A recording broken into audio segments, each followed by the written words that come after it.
Transition awareness breathing. Feeling grounded for both children and parents is essential for healthy living and learning.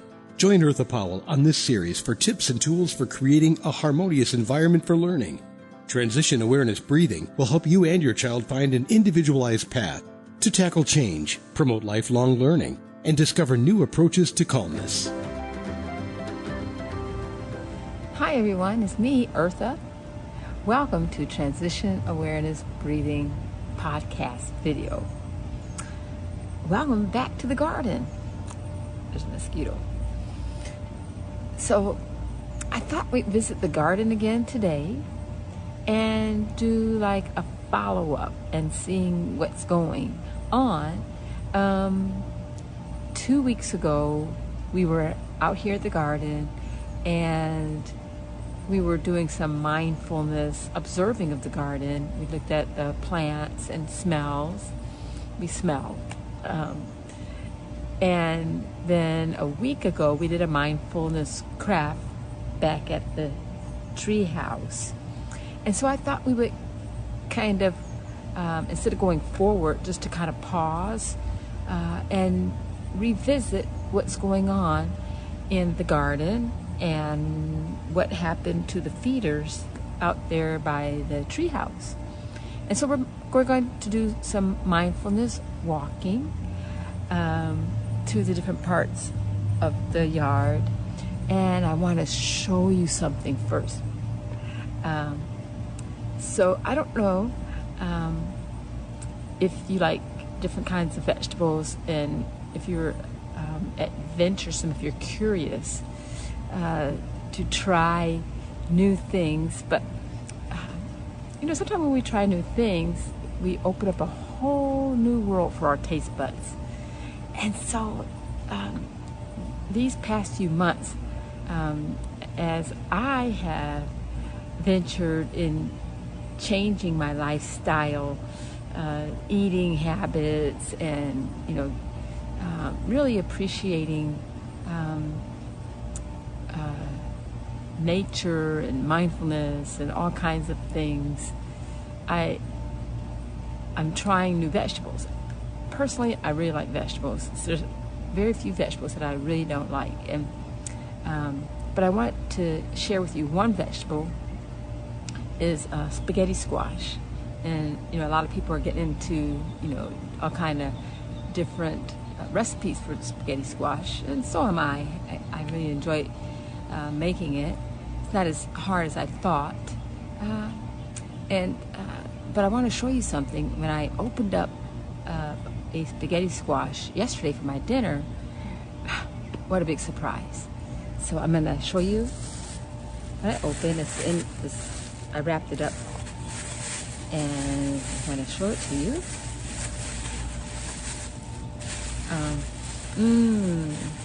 It smells so wonderful. Oh, and let me show you.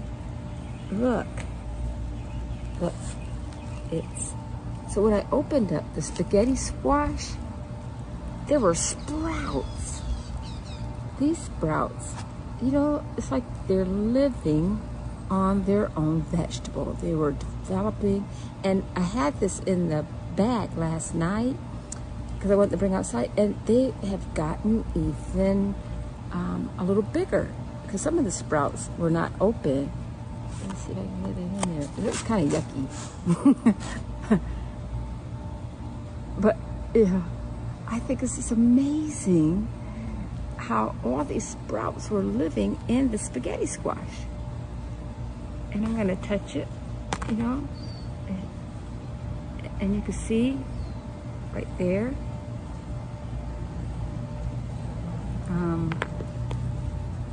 There's lots of seeds. Usually when I open the spaghetti squash, there's just lots of seeds. But this, to me, it's like new life. And so with this new life, I just did not want to throw it away. And I just didn't want to use it as compost, and I didn't want to eat it. I want to plant it. I want to help this new life continue. And so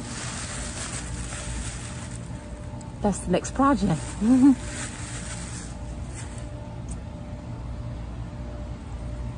I have a lot of work to do to get these sprouts into the ground, because I'm going to show you the garden. It has really, really taken off. So let's visit the garden, and so that you can see how well it's doing. Okay, I'm going to show you the garden. Okay, here it is. So like the first time we came out here, these are the watermelons. This is watermelon, and you know, the leaves are very kind of wavy, and the watermelon has grown. It's gotten longer. It's traveling. It has gotten blooms on it, little yellow blooms. Isn't it so pretty?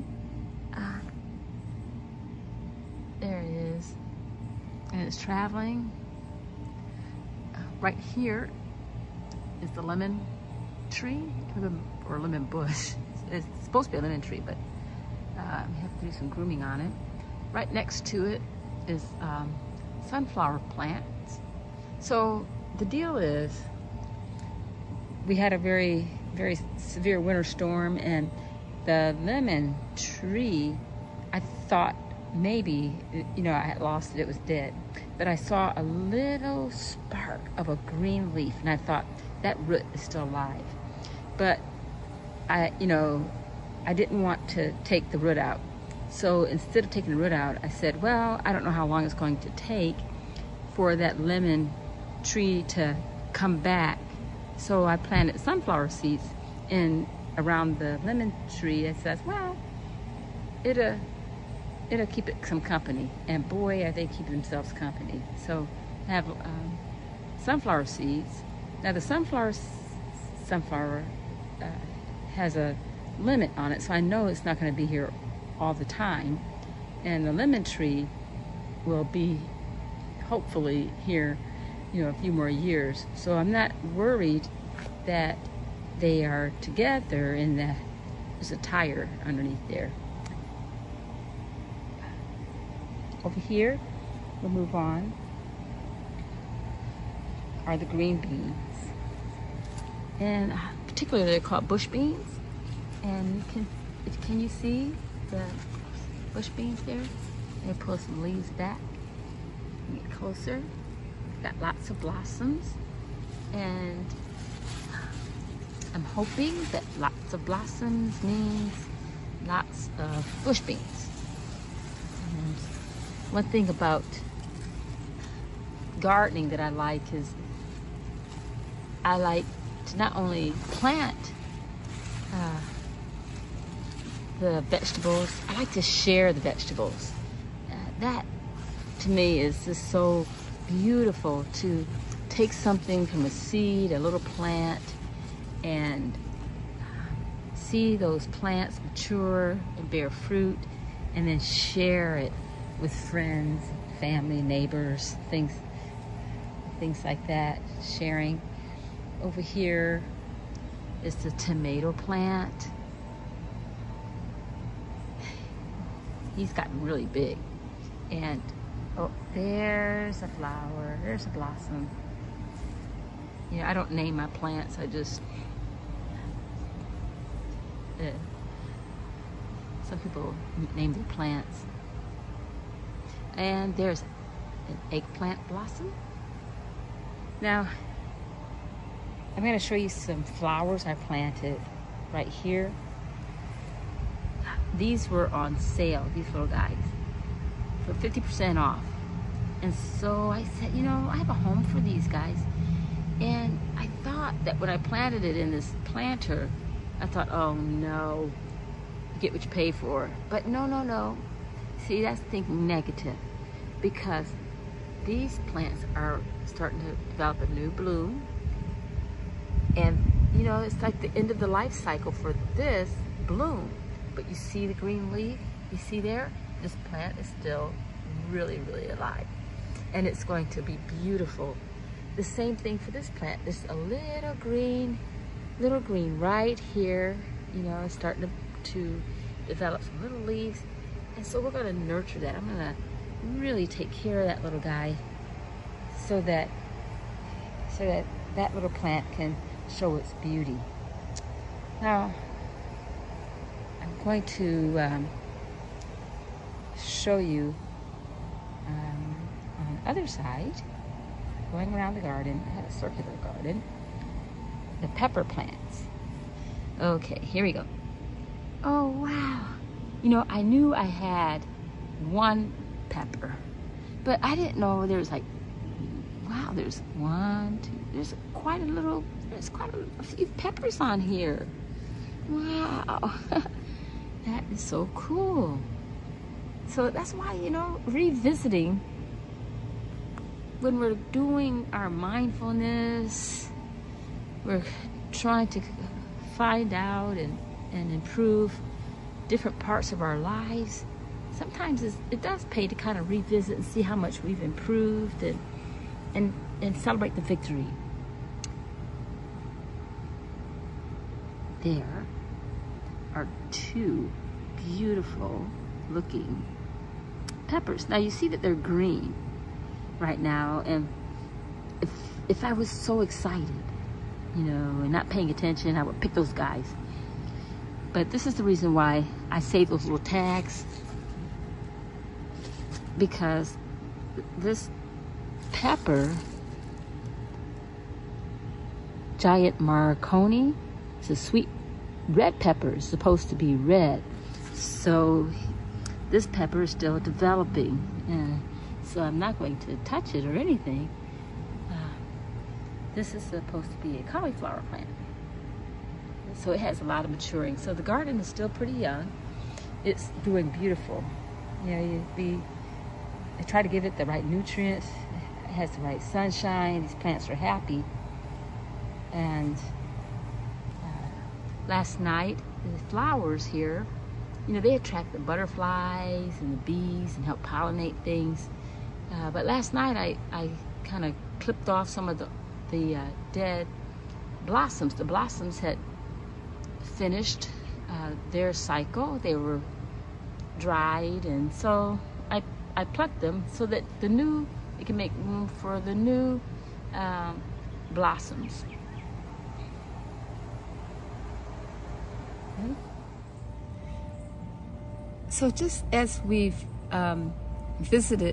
revisited the garden, I just wanted to speak a little bit about, you know, how we revisit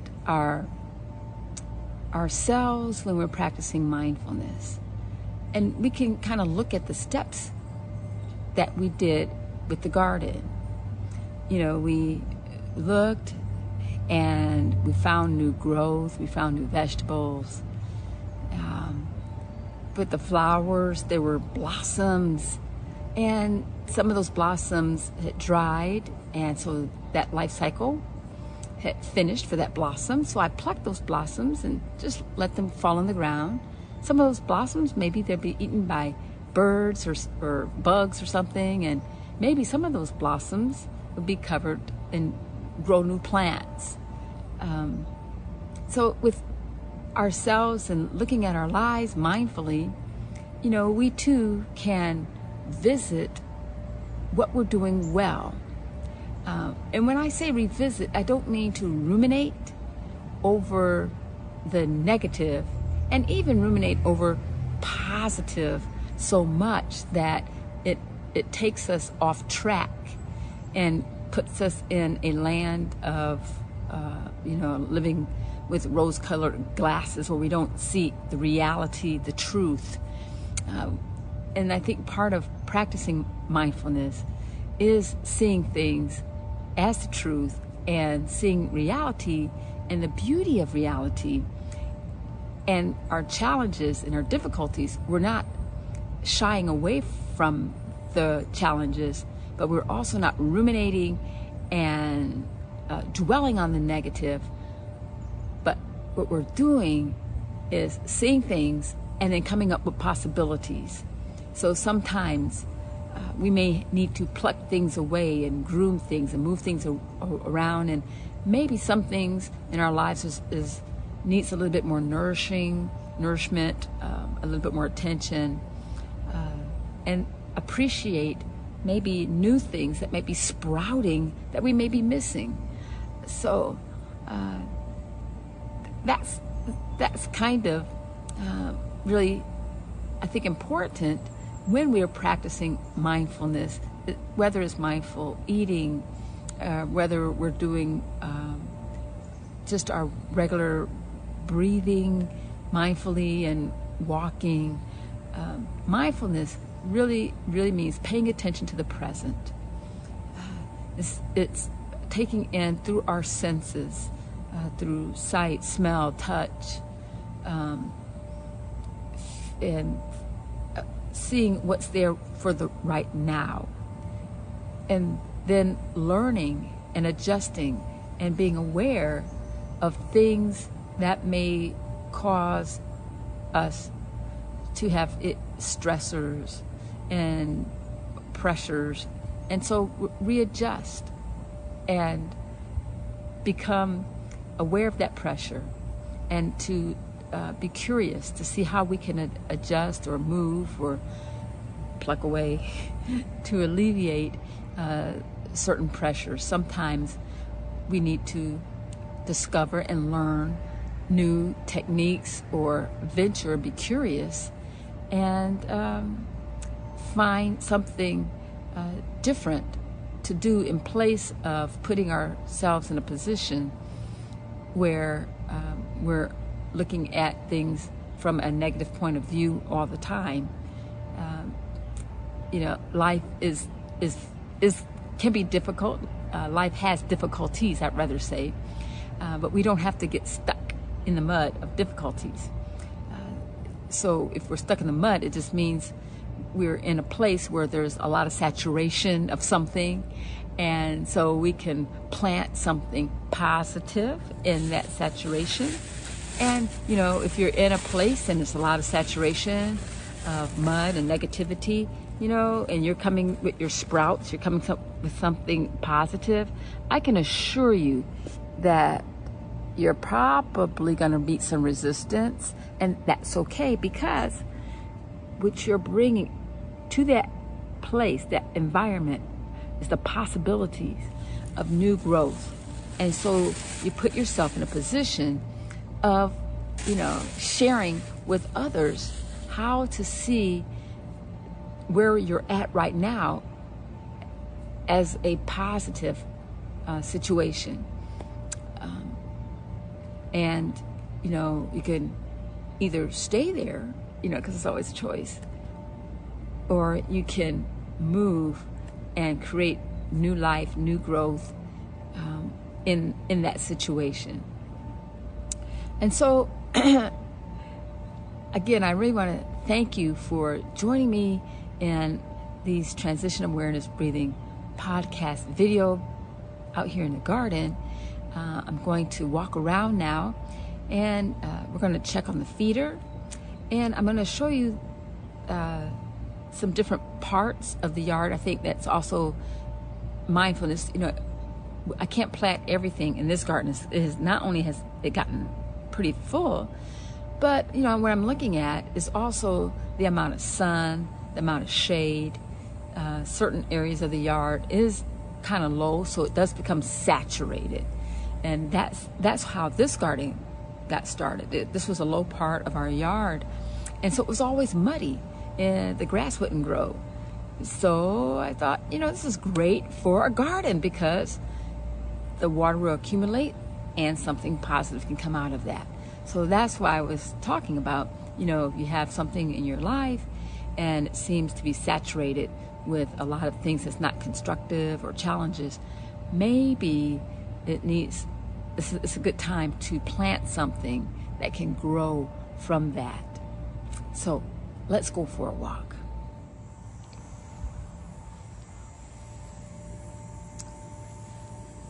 This black thing here is it's going to be a garden, a second garden. It kind of opens up. It's like a pool, but I'm going to fill it with mulch, dirt, and things like that. And I'm going to put the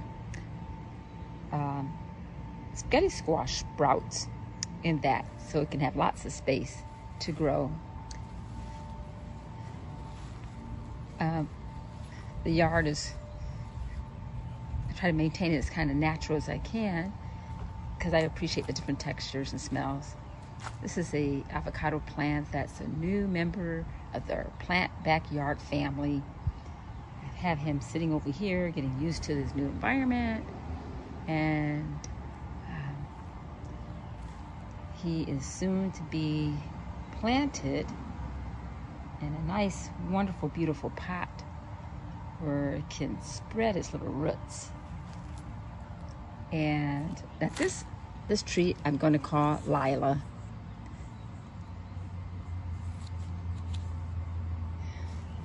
So we'll check on Lila next time. Now let's go check the planters. I'm just kind of walking casually and listening to my feet go on the grass, the crunchy noises.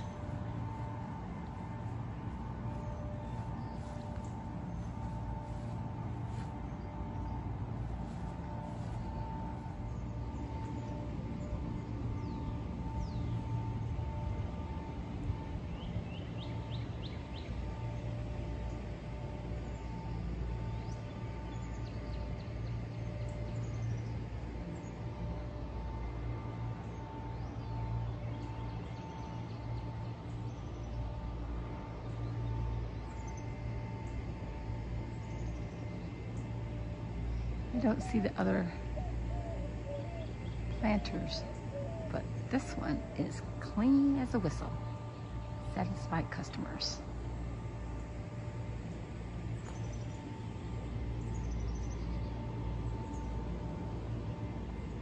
Hear the singing of the birds, moving limbs over there.